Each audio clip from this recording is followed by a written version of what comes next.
most secure in history. Chris, good evening. What do you think of that? What you just saw? Don, I didn't see it. I don't have a return feed. I heard it. I think I saw a clip of that. You know, you said it, right? This might have taken place in America, but this is not an America that I recognize. This sort of full frontal assault on democracy, they call it what it is. This is insurrection.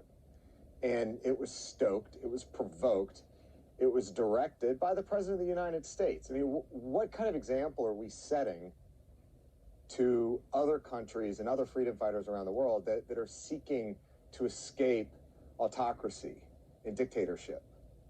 That the beacon of democracy in the world is behaving like this. Again, it's not an America I recognize.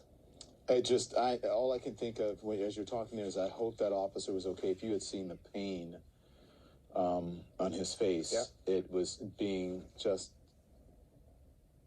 crushed by the force there. Again, we'll pray for him. We hope that he is okay, and all of the officers.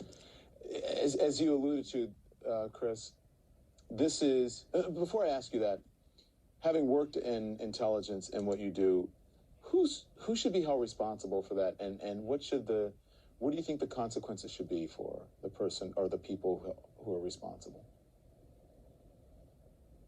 Well, you know, from what I saw today, the Department of Justice and the FBI are actively investigating. You know, they're culling through the social media posts of a number of these actors. They're clearly not too good at operational security. They provided their own evidence against them.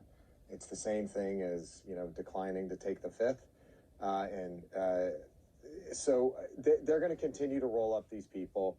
You know, I think we have to have an investigation into what happened on the operational planning side and the preparation. There was no question that there was going to be violence on the 6th. And I'm going to tell you one thing. There's going to be more violence. There's going to be violence in the run-up to the inauguration. This is not over. There will be more. There are steps that can be taken by various individuals, and I hate using the passive voice there, so I'm just going to call it out. The president has to declare that this was a free and fair election. He lost. He still has time to do what's right. It has to happen. There will be more bloodshed. Let's dig in a little bit more because talk about that. It was, as you said, he has to come out and declare, according to you, that it was a free and fair election. But it has been a massive campaign of lies and disinformation, Chris, spearheaded Yes. by the president and his followers. And that's what created the situation. Now he's banned from Twitter. But this genie is out of the bottle now. So what can be done? Even if he gets up there and says that, which I highly doubt it. I mean, you know, I'd like to be proved wrong, but so what can be done now? Well, today I think some of the social media platforms took a good first step in deplatforming the most active purveyors of nonsense, of garbage related to election claims, like these Dominion systems that were hacked. And also, Dominion filed a pretty hefty lawsuit today against Sidney Powell. These are all the right steps that we need to hold people accountable. But again, those objectors in the Senate and the House that fired this up on Wednesday, they also need to come clean and they need to denounce the objections. This is not just a federal issue. It's happening at the state halls of the legislatures and elsewhere. They need to denounce these actions.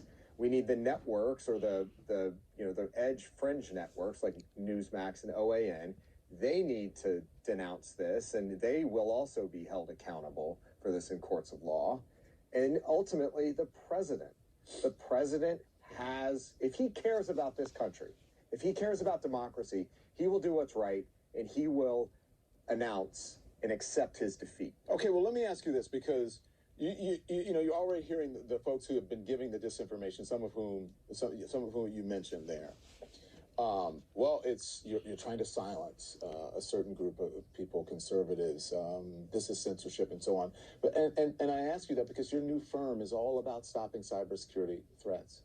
this disinformation cesspool is now so vast that people are trying to blame the riots on Antifa. Some far-right social media users actually think that Trump's video statement yesterday is a deep fake.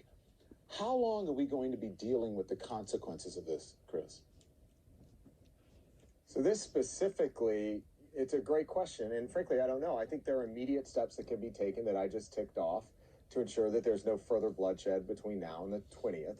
But what happens over the next 4 years if there is some element of the Republican Party that clings to a nonsense